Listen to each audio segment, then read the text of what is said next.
ओम अज्ञानतिमिरान्धस्य ज्ञानञ्जनशलाकया चक्षुरुन्मिलितं येन तस्मै श्रीगुरुवे नमः। श्रीचैतन्यमनोभीष्टं स्थापितं येन भूतले स्वयं रूपकदा मह्यं ददाति स्वपदान्तिकं वन्देऽहं श्रीगुरुः श्रीभूतपदकमलं श्रीगुरून् वैष्णवाचं श्रीरूपं साग्रजातं सगणरघुनाथान्वितं तं सजीवं साद्वैतं सावधूतं परिजनसहितं कृष्णचैतन्यदेवं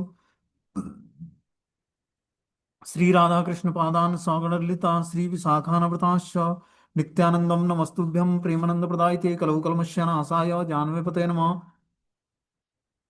नमो महावदन्याय कृष्णप्रेम प्रदायते कृष्णाय कृष्णचैतन्य नामिने गुरुद्विष नमः। पंचतत्वात्मकं कृष्णं भक्तरूपस्वरूपकं भक्तावतारं भक्ताख्यं नमामि भक्तिशक्तिकं। हे कृष्ण करुणा सिन्धु दीनबन्धु जगत्पतये गोपेश गोपिकान्त राधाकान्त नमस्तुते तप्त काञ्चन गौराङ्गे श्रीराधे वृन्दावनेश्वरी वृषभानुसुते देवी प्रणमामि हरिप्रिये। वाञ्छाकल्पतरुभ्यश्च कृपा सिन्धुभ्येव च पतितानां पावनेभ्यो वैष्णवेभ्यो नमो नमः। जय श्री कृष्ण चैतन्य प्रभु नित्यानंद श्री अद्वैत गदाधर श्रीवासादि श्री गौर भक्तवृंद। हरे कृष्णा कृष्ण कृष्ण हरे हरे, हरे राम राम राम हरे हरे। तो आज हम लोग को श्रीमद् भगवत गीता का अध्याय 4 श्लोक संख्या 17 नंबर पढ़ना है। ठीक है ना। बोलते हैं कर्मणो हापि बोद्धव्यम बोद्धव्यम च विकर्मणम अकर्मणस्य बोद्धव्यम गहना कर्मणो गतिम। कर्म की बारीकियों को समझना अत्यंत कठिन है, अतः मनुष्य को चाहिए कि वह यह ठीक से जाने कि कर्म क्या है, विकर्म क्या है और अकर्म क्या है। जो कर्म हम करते हैं उसकी बारीकियों को समझना। देखो, मनुष्य जीवन में हम जो भी कर्म करते हैं, एक कर्म हम करते हैं उससे बहुत सारे रिएक्शन जनरेट होते हैं। ठीक है ना। मनुष्य जीवन एक ऐसा प्लेटफॉर्म है, यहाँ से हम भगवान की भक्ति करके और भगवान के धाम जा सकते हैं, और गलतियां करके फिर से 84 लाख योनि में भटक सकते हैं। इसलिए भगवान ने इस दिव्य ज्ञान नामक अध्याय में कर्मों की गति बताई है कि कर्म कैसे करना चाहिए जिससे व्यक्ति जो है लिबरेट हो सके, मतलब पापों से मुक्त होकर और हमें तत्व से जान सके।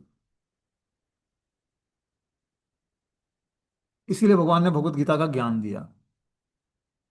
देखो, हम श्रीमद् भागवतम पढ़ते हैं तो भगवान के शुद्ध भक्तों का चरित्र, भगवान के 24 अवतारों का वर्णन, कृष्ण का वृंदावन से लेकर द्वारका तक की लीलाओं का वर्णन सुन सकते हैं। लेकिन भगवत गीता ऐसा मात्र ग्रंथ है जिससे मनुष्य को अपने बारे में पता लगता है कि हमें क्या करना चाहिए, मनुष्य जीवन की वास्तविक सार्थकता किसमें है, मैं कौन हूँ, भगवान कौन है, मेरा भगवान से संबंध क्या है, ये भगवत गीता से हम जान पाते हैं। तो हमारे आध्यात्मिक जीवन का जो हम गुरु से दीक्षा लेते हैं, आध्यात्मिक जीवन शुरू करते हैं, तो आध्यात्मिक जीवन की नींव हमारे भगवत गीता से ही बनती है हमारी। जब हम भगवत गीता के ज्ञान को सुनते हैं और इसको जीवन में धारण करते हैं, तब जाकर धीरे धीरे हमारा आध्यात्मिक जीवन शुरू होता है। बोलते हैं कर्म की बारीकियों को समझना अत्यंत कठिन है। जो कर्म हम करते हैं उसकी बारीकियों को, मतलब उसके परिणाम क्या होंगे, उसको बहुत ही कठिनता पूर्वक हम उसको समझ नहीं सकते कि कर्म का परिणाम क्या मिलना है। अतः मनुष्य को चाहिए कि वह ये ठीक से जाने कि कर्म क्या है, विकर्म क्या है और अकर्म क्या है। तात्पर्य में लिखते हैं कि यदि कोई सचमुच ही भवबंधन से मुक्ति चाहता है तो उसे अकर्म, कर्म तथा विकर्म के अंतर को समझना होगा। और जो कोई भवबंधन से मुक्ति चाहता है, इस भौतिक संसार से मुक्ति, भगवान के धाम जाना चाहता है, तो उसको कर्म अकर्म और विकर्म में अंतर समझना होगा कि कर्म क्या है और विकर्म क्या है और अकर्म क्या है। कर्म अकर्म और विकर्म के विश्लेषण की आवश्यकता है क्योंकि यह अत्यंत गहन विषय है। कृष्ण भावनामृत को तथा गुणों के अनुसार कर्म को समझने के लिए परमेश्वर के साथ अपने संबंध को जानना होगा। बता रहे हैं कि जो है, कृष्ण भावनामृत को तथा गुणों के अनुसार कर्म को समझने के लिए परमेश्वर के साथ अपने संबंध को जानना होगा। जब हम अपने संबंध को भगवान से जान जाएंगे, तब हम गुणों के अनुसार कर्म को समझने के लिए परमेश्वर के साथ अपने संबंध को जानना होगा। इसका क्या मतलब हुआ कि कृष्ण भावनामृत को तथा गुणों के अनुसार कर्म को समझने के लिए, कि व्यक्ति गुणों के अनुसार कर्म करता है, जिस गुणों की प्रधानता जिस जीवात्मा में है उसी तरह के उसके कर्म होते हैं। जैसे मैंने बताया, भगवान ने वर्ण और आश्रम सिस्टम बताया कि वर्ण और आश्रम के नियमों का पालन करके व्यक्ति जो है अपने स्थान से ऊंचे ऊपर उठ सकता है। जैसे हमने बताया कि ब्राह्मण के अंदर क्या क्वालिटी होनी चाहिए, ब्राह्मण सतोगुण को धारण करता है। जो क्षत्रिय होता है उसमें सतोगुण और रजोगुण की प्रधानता होती है। जो वैश्य होता है वो रजोगुण और तमोगुण को धारण करता है। जो शूद्र होता है वो तमोगुण को धारण करता है। तो बता रहे हैं कि कृष्ण भावनामृत को तथा गुणों के अनुसार कर्म को समझने के लिए परमेश्वर के साथ अपने पहले संबंध को जानना पड़ेगा। जब हम परमेश्वर के साथ अपने संबंध को जान जाएंगे, तब गुणों के अनुसार कर्मों को समझ पाएंगे कि कौन से गुण में हम रहकर कौन से कर्म करते हैं। दूसरे शब्दों में जिसने यह भली बात समझ लिया कि वो जानता है कि जीवात्मा भगवान का नित्य दास है और फलस्वरूप उसे कृष्ण भावनामृत में कार्य करना है, तो संपूर्ण भगवत गीता का यही लक्ष्य है कि हम अपने स्वरूप में स्थिर होकर भगवान की दासता स्वीकार करके और अपने सारे कर्म करें। बता रहे हैं कि संपूर्ण भगवत गीता का लक्ष्य क्या है? भगवान का नित्य जीवात्मा भगवान का नित्य दास है, इस स्वरूप को जान जाना, और फल स्वरूप उसे कृष्ण भावनामृत में कार्य करना चाहिए। उसके बाद उसको क्या करना चाहिए? कृष्ण भावनामृत को अंगीकार करके और उसमें कार्य करना चाहिए, अपनी चेतना को भगवान में स्थिर करके, और संपूर्ण कार्य अपने करने चाहिए। इस भावनामृत के विरुद्ध सारे निष्कर्ष या परिणाम विकर्म या निषिद्ध कर्म कहलाते हैं। पहले कर्म की परिभाषा भगवान ने क्या बताया? कि जीवात्मा भगवान का नित्य दास है और इस फलस्वरूप उसे कृष्ण भावनामृत में कार्य करना चाहिए। दूसरी तरफ बता रहे हैं कि इस भावनामृत के विरुद्ध सारे निष्कर्म या परिणाम विकर्म या निषिद्ध कर्म कहलाते हैं। देखो, हम कर्म करते हैं, लेकिन जब तक हम जानेंगे नहीं कि क्या करनी है और क्या करने योग्य नहीं है, तब तक हम भवबंधन से छूट नहीं पाएंगे। समझ रहे बात को? जीवन में बहुत ही आवश्यक है भगवत गीता के ज्ञान को। हम पूरे जीवन भर कोई शास्त्र ना पढ़ें, रामायण महाभारत भगवत श्रीमद् भागवतम, चाहे चैतन्य भागवत या जो भी है, कोई भी ग्रंथ हमने नहीं छुआ। मात्र भगवत गीता की शरण ग्रहण करके और हरि नाम का जप करके हम अपने जीवन के समस्त पाप बंधनों से मुक्त हो सकते हैं।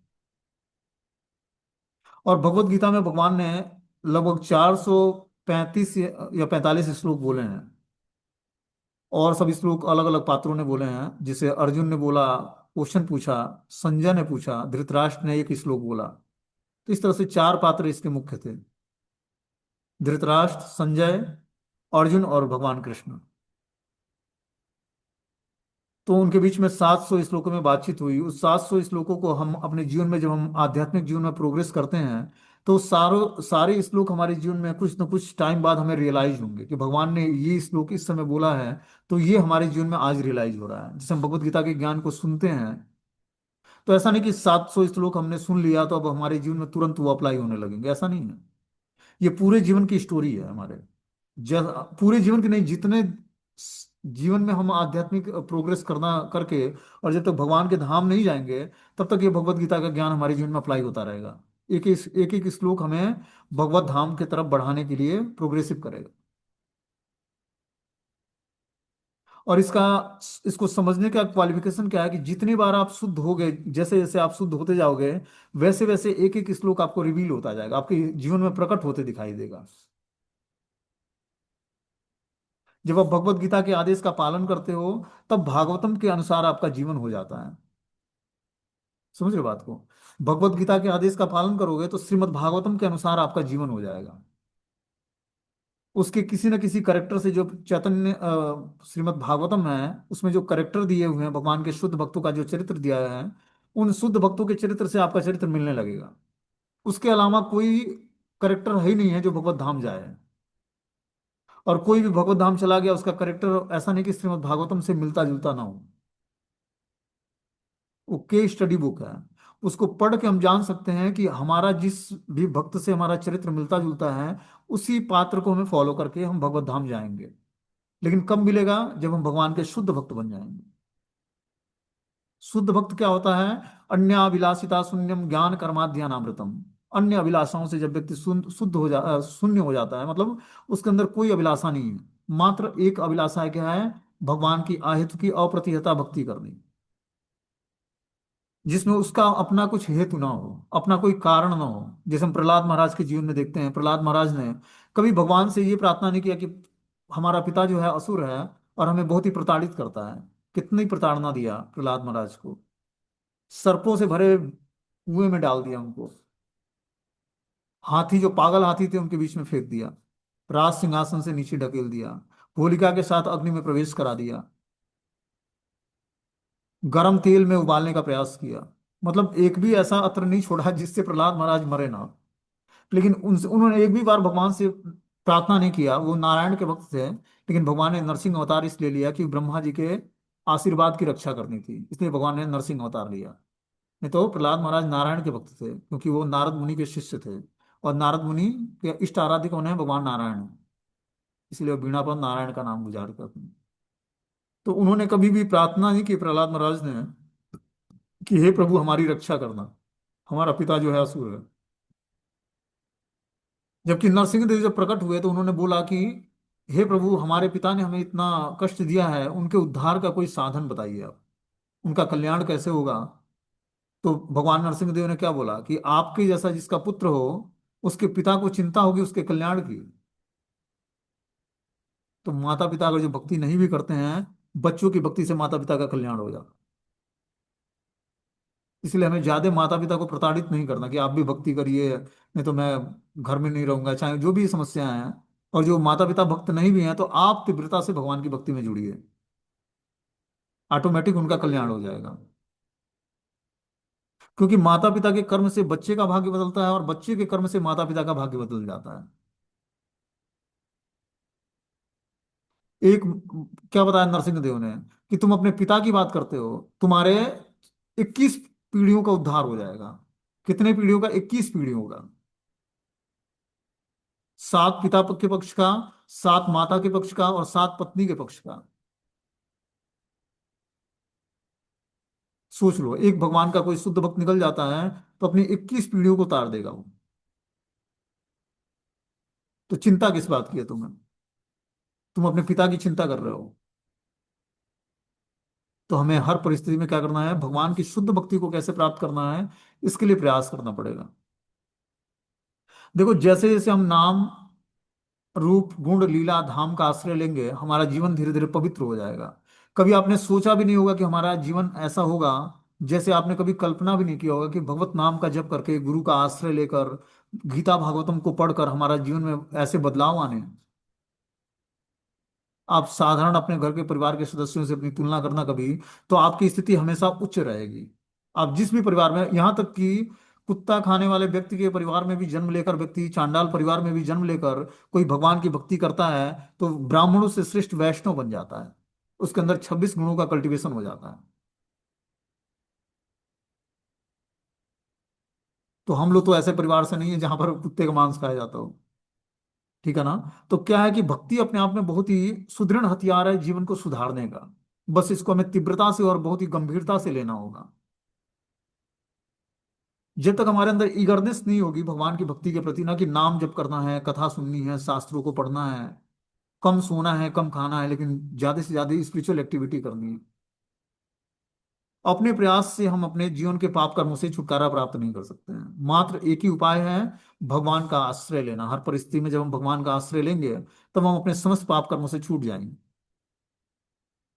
और एक नया मंगलकारी जीवन शुरू होगा, जिसकी कभी हमने कल्पना भी नहीं किया होगा कि ऐसा हमारा जीवन होगा।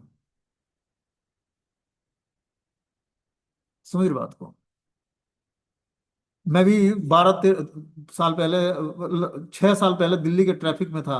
और वही स्थिति होती कि मैं दिल्ली के ट्रैफिक में हॉर्न बजा रहा होता 10 बजे रात को, और ड्राइविंग करके घर आ रहा होता। भले 1000 लाख रुपए सैलरी मिले, लेकिन उस जीवन की का बेनिफिट क्या मिलता हमें?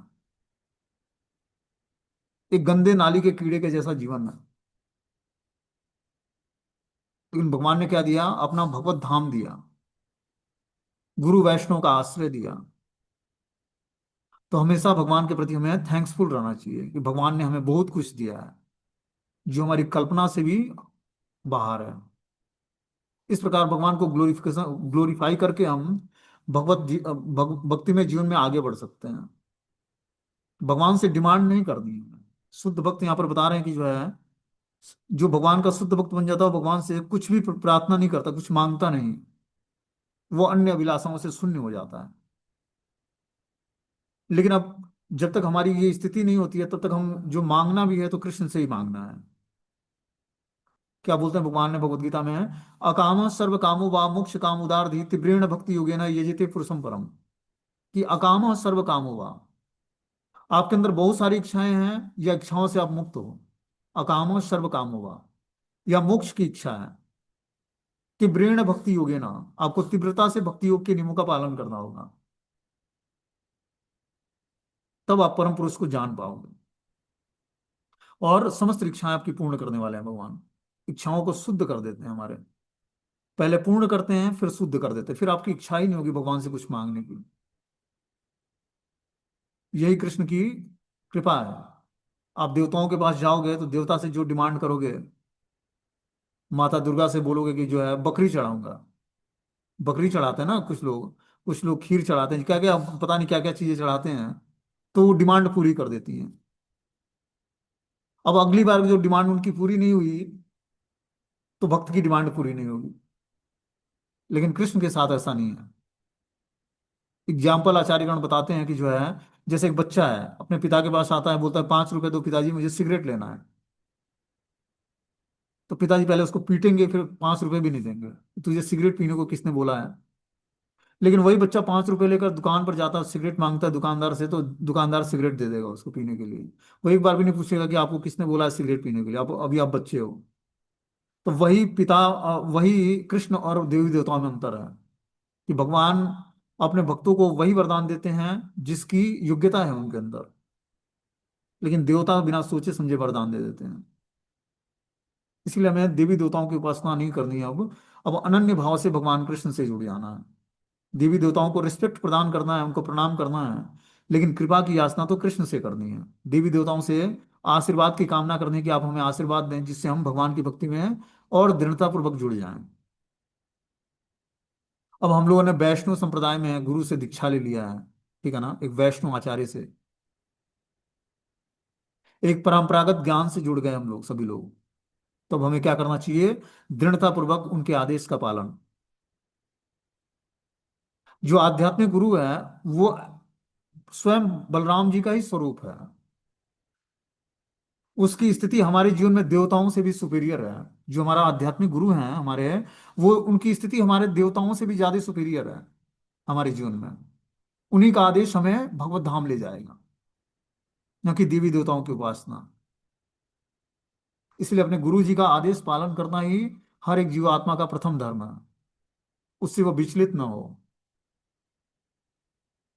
हम जिस भी प्रमाणिक गुरु से आचार्य के रूप में हमने दीक्षा लिया, स्वीकार किया, उनको पूर्ण रूपेण श्रद्धा के साथ उनके साथ जुड़ जाना होगा। तब जाकर हमारा जीवन में कल्याण का मार्ग खुलेगा। बोलते हैं इस भावनामृत के विरुद्ध सारे निष्कर्ष एवं परिणाम विकर्म या निषिद्ध कर्म कहलाते हैं। जो भी है, जो भगवान के नित्य दास के रूप में अपनी स्थिति को जान जाता है और पूर्ण रूपेण कृष्ण भावनामृत में कार्य करता है, तो वही भगवत गीता का चरम लक्ष्य है, उसी को प्राप्त कर लेता है। दूसरी तरफ बता रहे हैं कि जो है, इस भावनामृत के विरुद्ध सारे निष्कर्म या परिणाम विकर्म या निषिद्ध कर्म कहलाते हैं। इसके अलावा जो भी कर्म होते हैं, जो कृष्ण भावनामृत कर्म नहीं है, वो विकर्म या निषिद्ध कर्म कहलाते हैं, मतलब वो कर्म करने योग्य नहीं। इसे समझने के लिए मनुष्य को कृष्ण भावनामृत के अधिकारियों की संगति करनी होगी। जब आप कृष्ण भावनामृत के अधिकारी, मतलब जो भक्त लोग हैं, उनका संग करोगे, तब आपको पता लगेगा कि क्या करने योग्य है और क्या करने योग्य नहीं। हम जो अपने 24 घंटे में कुछ टाइम निकालकर भगवत गीता भागवतम को पढ़ेंगे और सुनेंगे, तभी हमारा आध्यात्मिक जीवन में प्रोग्रेस होगा। नहीं तो चैंटिंग हमारी मैकेनिकल होगी, कृत्रिम रूप से होगी। है वही 26 अक्षर के क से ज्ञ तक के, वो 16 अक्षर का महामंत्र, 32 अक्षर और 16 शब्दों का ये महामंत्र, उसी क से अज्ञा तक के शब्दों में आता है। लेकिन जब हम श्रीमद् भागवतम भगवत गीता को पढ़ते हैं, सुनते हैं, और फिर जाकर जब चैंटिंग करते हैं हरे कृष्ण महामंत्र का, तो वो मंत्र भगवान को, हमारे अंदर श्रद्धा पैदा होती है भगवान के नाम के प्रति। इसीलिए श्रवणम को पहला मेथड बताया गया। प्रहलाद महाराज ने कीर्तनम पहले नहीं बताया, पहले बोला श्रवणम कीर्तनम विष्णु स्मरणम। जब हमारी श्रवणम और कीर्तनम होगा अच्छे तरीके से, तब हम विष्णु स्मरणम की सिद्धि प्राप्त करेंगे। Always remember Krishna, never forget Krishna, कि हमेशा हमेशा मैं कृष्ण को याद रख पाऊंगा, कृष्ण को कभी नहीं भूलूंगा। ये स्थिति तभी प्राप्त होगी जब हम श्रवणम और कीर्तनम को अच्छे तरीके से करेंगे। श्रीमद् भागवतम भगवत गीता को पढ़ेंगे या समझेंगे, सुनेंगे, और भगवत नाम का जप करेंगे। बिना हरि नाम का अच्छे ध्यान पूर्वक जप किए हुए, देखो जप करने के भी बहुत सारे मेथड हैं। जो हम सात्विक मूड में सुबह ब्रह्म मुहूर्त में स्नान करके तुलसी महारानी के सामने दीप जलाकर भगवत नाम का जप करते हैं, गुरु चरणों का स्मरण करते हुए, वो सबसे सुपीरियर जप है। उस जप से क्या होता है, हमारे अंदर धीरे धीरे सात्विक क्वालिटी उत्पन्न होती है, हमारी चेतना धीरे धीरे शुद्ध होती, पवित्र होती है। तो ऐसे जपा हमें करना चाहिए। जो जपा हम ट्रेन में, बस में, मेट्रो में करते हैं तमोगुणी लोगों के बीच में बैठकर, तो उनके वाइब्रेशन से हमारे जपा पे बहुत ही प्रभाव पड़ता है। हमारा जपा जो है तमोगुणी लक्षणों में होगा। उससे हमारा शुद्धिकरण नहीं होगा। इसीलिए हमें, उससे क्या होगा, हमारे आहार निद्रा भय और मैथुन का जीवन रेगुलेट नहीं होगा। वो तो उनके लिए है कि चलो हमने 16 माला ध्यान पूर्वक घर में जाप कर लिया या मंदिर में, अब टाइम बचा तो मेट्रो में या ट्रेन में या बस में प्लेन में या पैदल चल रहे हैं तो मंत्र जाप कर रहे हैं। चलो पैदल तक तो समझ में आता है कि चलो रोड पे चल रहे हैं मंत्र जाप कर रहे हैं, समझ में आता है। लेकिन मेट्रो के अंदर, ट्रेन के अंदर, बस के अंदर जो हम जो है गैदरिंग में जपा करते हैं भौतिकतावादी लोगों के बीच में, वो जपा भगवान को ऑफरिंग नहीं होती है। जपा तो होती है कि क्वांटिटी हमने पूरी कर ली, लेकिन वो जपा ठीक नहीं है। उससे हमारे अंदर दृढ़ता नहीं आएगी, एकाग्रता नहीं आएगी, कंसंट्रेशन नहीं बढ़ेगा हमारा। हमारे अंदर से तमोगुण के लक्षण, हम अपने नियमों में संकल्पों में दृढ़ नहीं हो पाएंगे। इसीलिए हमें क्या करना चाहिए, रात को जल्दी सोकर सुबह जल्दी उठने का प्रयास करना चाहिए। जैसे भी बन सके, हमें 10 से 10:30 बजे के बीच में सो जाना चाहिए और 4 बजे उठ जाना चाहिए। और जब हम वास्तव में भक्ति करके गुरु को प्रसन्न करना चाहते हैं, भगवान को प्रसन्न करना चाहते हैं, भगवत धाम जाना चाहते हैं, तो जो मनुष्य जीवन में हमें चांस मिला है उस चांस का सही उपयोग करना है। जब तक हम अपने गुरु महाराज के मूड में भक्ति नहीं करेंगे, जिस भी गुरु से हमने दीक्षा लिया उनके मूड को समझना पड़ेगा। अब मूड के अनुसार ही हमें भक्ति करने का प्रयास करना पड़ेगा। तभी जाकर हम धीरे धीरे आध्यात्मिक जीवन में प्रोग्रेस कर पाएंगे। गुरु मुख पद्म वाक्य चित्त ते करिया ऐक्य, आर ना करिया मनासा। जो गुरु मुख से पद्म वाक्य हमने सुना, मंत्र सुना, नियम सुना, सिद्धांत सुना, उसको एज इट इज अपने जीवन में धारण करना पड़ेगा। गुरु कोई छोटा बड़ा नहीं है। और गुरु का ये क्वालिफिकेशन नहीं कि वो यूपी से है कि बिहार से, बंगाल से, महाराष्ट्र से है, कि अमेरिकन है कि ऑस्ट्रेलियन है कि इंडियन है। ये गुरु का क्वालिफिकेशन नहीं है भापने का। गुरु साक्षात परम ब्रह्म ही है। कृष्ण बलराम, कृष्ण प्रथम गुरु हैं, और दूसरा गुरु बलराम के रूप में अपना विस्तार करके हम लोग के पास गुरु के तत्व के रूप में आते हैं। जो गुरु परंपरा की शक्ति है, जो ब्रह्मा जी से चला आ रहा है, यह गौड़ी वैष्णव संप्रदाय है अपना, ये ब्रह्मा जी से चला, ब्रह्म माधव गौड़ी संप्रदाय बोलते हैं इसको। तो परंपरागत ज्ञान में, परंपरागत गुरु से जब हम दीक्षा लेते हैं तो हमें आध्यात्मिक शक्ति मिलती है उस पूरे गुरु परंपरा की। ऐसा नहीं कि हमारे गुरु जी ने शरीर छोड़ दिया, अब हमारा आध्यात्मिक जीवन क्षीण हो गया, ऐसा नहीं है। हम परंपरागत एक शक्तियों के अंतर्गत होते हैं। जब हम गुरु परंपरा से, गुरु महाराज से दीक्षा लेते हैं, तो उस परंपरा की शक्ति हमारे ऊपर कार्य करती है। इसलिए हमें गुरु परंपरा को रोज याद करना चाहिए, अपने समस्त गुरु परंपरा को प्रणाम करना चाहिए, कम से कम सुबह शाम तो करना ही चाहिए। अपने समस्त गुरु परंपरा का प्रणाम मंत्र हमें याद होना चाहिए। अपने गुरुदेव और परम गुरुदेव का ही नहीं, अपने समस्त गुरु परंपरा को प्रणाम करना चाहिए। जहां से भगवान श्री चैतन्य महाप्रभु से जो गुरु परंपरा आ रही है, मतलब उससे पहले तो बहुत ही आचार्य हुए हैं, अपने परंपरा में ब्रह्मा जी से आ रहा है, लेकिन भगवान श्री चैतन्य महाप्रभु से आगे जो खट गोस्वामी हुए हैं, वहां से हमें प्रणाम मंत्र सबका पढ़ना चाहिए, याद करना चाहिए। और ये निश्चित रूप से सुबह शाम पढ़ना चाहिए। हमारे उद्धार का साधन क्या है? आज हमारे गुरुदेव हैं हमारे जागतिक रूप में, कल वो शरीर छोड़कर नित्य लीला में प्रवेश कर जाएंगे। तो क्या हमारा गुरु परंपरा से संबंध खत्म हो जाएगा? ऐसा नहीं है। इसीलिए हमें समस्त गुरु परंपरा का प्रणाम मंत्र, उनसे हमें रिलेशनशिप बनाना है। भगवान से रिलेशनशिप जीवात्मा का तो बहुत ही लंबे समय के बाद होता है, जब वो सर्वधर्मान परित्यज्य मामेकम शरणं व्रज अहम त्वं सर्व पापेभ्यो मोक्षयिष्यामि मा शुचि, इस स्थिति को प्राप्त करता है, तब कृष्ण की कृपा होती है उस पर। इसलिए भगवान के जो शुद्ध भक्त हैं, जो गुरु परंपरा में आचार्य गण हैं, उनसे अपने संबंध को जागृत करना है हमें। उसके लिए क्या करना पड़ेगा? उनको सुबह दोपहर शाम स्मरण करके उनको प्रणाम, और रेगुलर बेसिस करना पड़ेगा। ऐसा नहीं एक दो दिन किया उसके बाद भूल गए जी।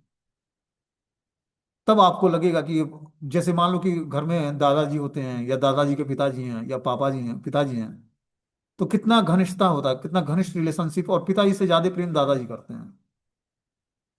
हम सबको एक्सपीरियंस होगा पारिवारिक जीवन में।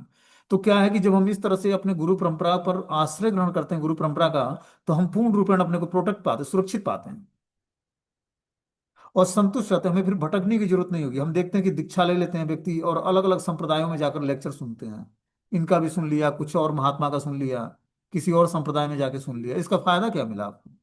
आपको जब अपने गुरु पर विश्वास नहीं है, गुरु परंपरा के जो रिप्रेजेंटेटिव है उन पर विश्वास नहीं है, गुरु परंपरा के द्वारा जो ग्रंथ मिला प्रमाणिक उस पर विश्वास नहीं है, तो आप अलग अलग संप्रदायों के ग्रंथ पढ़ोगे या सुनोगे तो आपका विश्वास कैसे बढ़ेगा अपने घर पर, घर के सदस्यों पर, घर के सदस्य मतलब अपने गुरु परंपरा पर। और ऐसे व्यक्ति का कल्याण निश्चित नहीं है। जो दूसरे संप्रदायों का लेक्चर सुनेगा, दूसरे संप्रदायों के प्रति विश्वास ज्यादा बढ़ाएगा या प्रेम करेगा, उसको अपने गुरु पर, अपने परम गुरुदेव पर विश्वास कैसे बढ़ेगा उसका। इसलिए बहुत ही सावधानी पूर्वक हमें इस रास्ते पर चलना है।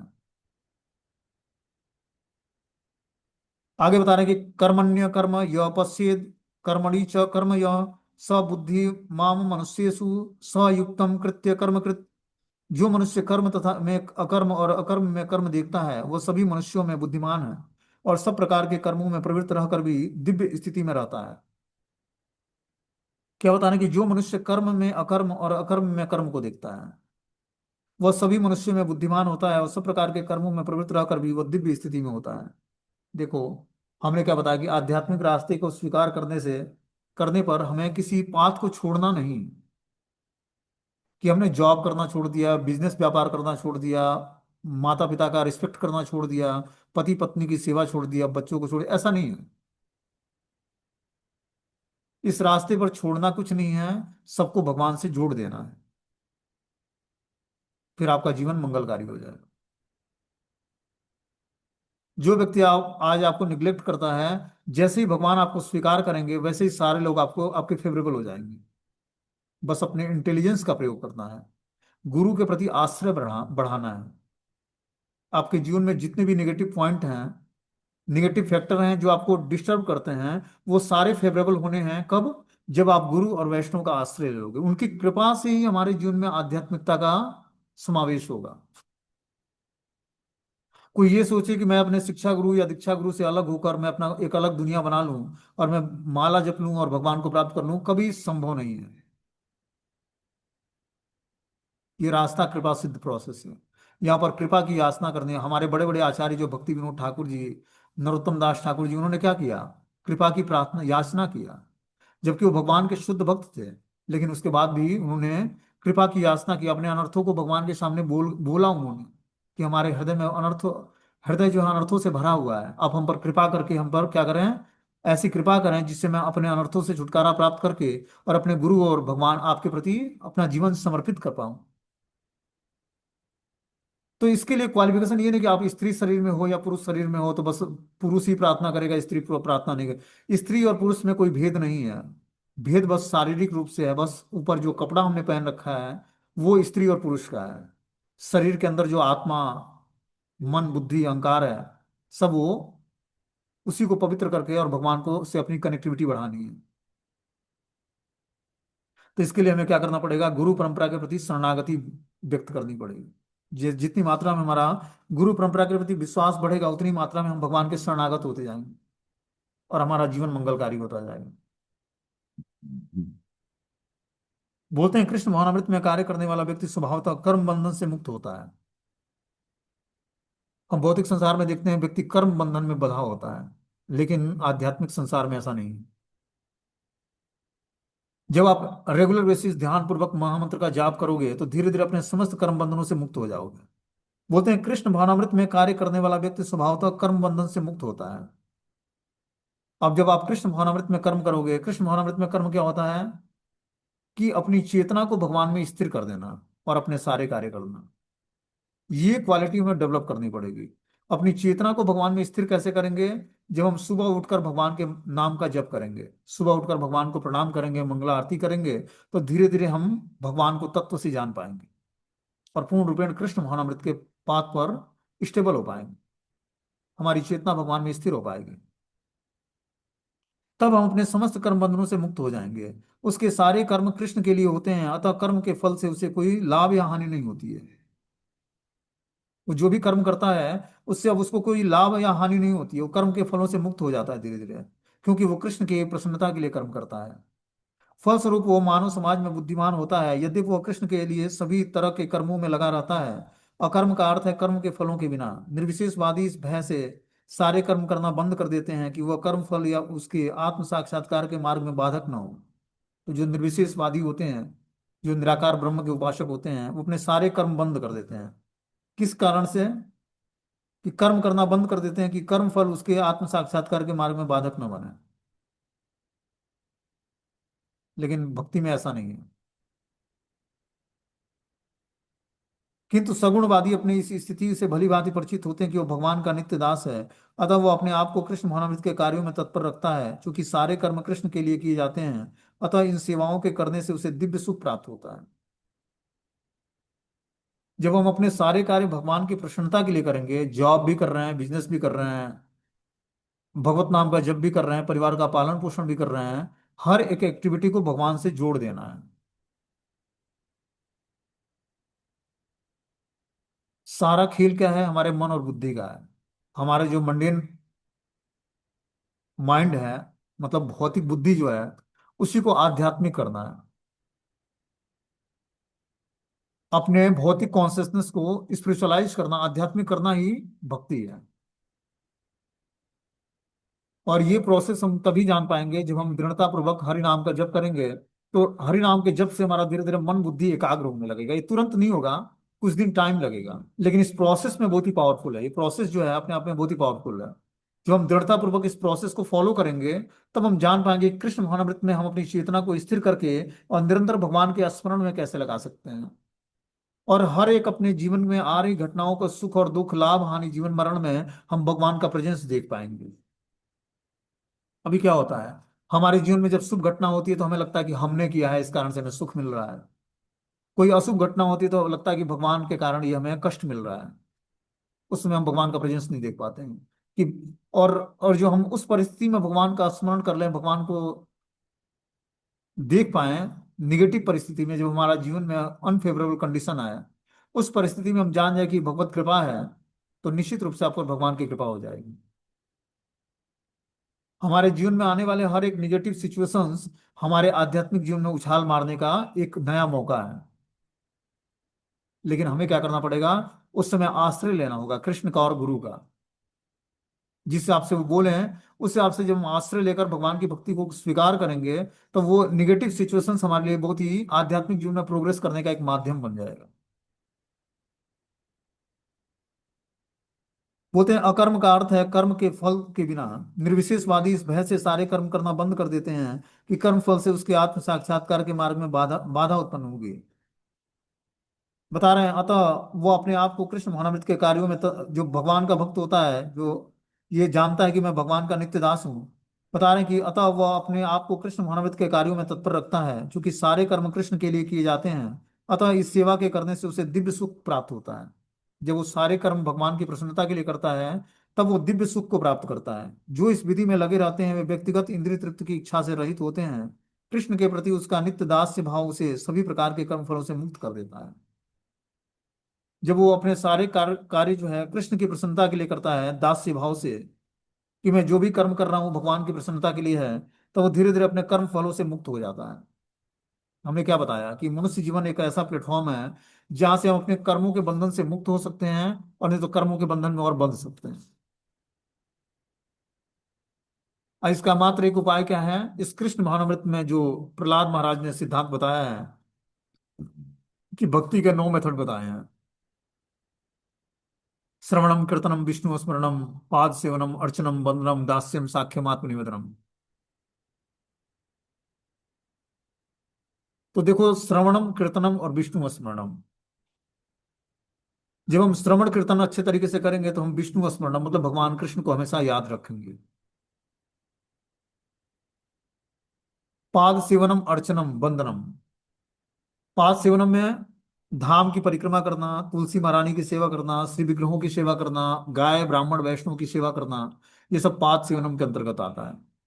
भगवान के मंदिर की प्रदक्षिणा करना, श्री विग्रहों की सेवा करना, गाय ब्राह्मण, गौ, वैष्णो, तुलसी, गंगा यमुना, इन सब की सेवा पाद सेवनम के अंतर्गत आता है। धाम की परिक्रमा करना, धाम की सफाई करना, मंदिरों की सफाई करना, ये सब पाद सेवनम के अंतर्गत सेवाएं आती हैं। वंदनम भगवान के सामने कुछ प्रेयर्स ऑफरिंग करना। अर्चनम भगवान के शिव विग्रहों की सेवा करना। तो ये 9 मेथड को जब हम फॉलो करते हैं, ठीक है ना, तो हम 9 मेथड में से सिक्स मेथड जो पहले हैं उसको जब हम फॉलो करते हैं तब धीरे धीरे हम दास्यम, साख्यम और आत्मनिवेदनम, भगवान से हमारा रिलेशनशिप डेवलप होता है कि हम भगवान के दास्य भाव से सेवा करते हैं, या भगवान से मित्रता कर लेते हैं, या भगवान को सब कुछ अपना आत्मसमर्पण कर देते हैं। मित्र के भाव में भगवान ने अर्जुन को चुना, दास्य भाव में हनुमान जी सेवा करते हैं भगवान की, और बलि महाराज ने अपना सब कुछ समर्पित कर दिया भगवान को। तो भक्ति के छह अंग जो शुरुआत के हैं, इसको श्रवणम कीर्तनम के अलावा जो हमें अर्चनम, वंदनम और पाद सेवनम, इसमें जो हमें सेवाएं अच्छी लगे उन सेवाओं को करना चाहिए, लेकिन श्रवण कीर्तन हमें फर्स्ट प्रायोरिटी देना चाहिए इसको, कि हम भगवान की कथाओं को सुने और पढ़ें और नाम जप ध्यान पूर्वक करें, संकीर्तन में पार्टिसिपेट करें। क्योंकि कलयुग का ही महान हथियार क्या है? कलौ दोष निधि राजन अस्त एक महान गुण। कलयुग दोषों का खान होने के कारण बाद भी एक महान गुण है क्या? कीर्तनादेव कृष्ण से मुक्त संग परम ब्रजेत, कि व्यक्ति बस नाम कीर्तन करके कृष्ण का मुक्त संग परम ब्रजेत, वो मुक्ति लाभ कर लेता है, भगवान का प्रेम प्राप्त कर लेता है, भगवान का धाम प्राप्त कर लेता है। तो इसलिए नाम संकीर्तन ही कलयुग में महान हथियार है हमारे पास। बस नाम संकीर्तन करके हम धीरे धीरे भगवान का प्रेम प्राप्त कर लेंगे, इसलिए दृढ़ता पूर्वक नाम के जप में हमें लगना पड़ेगा। ठीक है। हरे कृष्णा।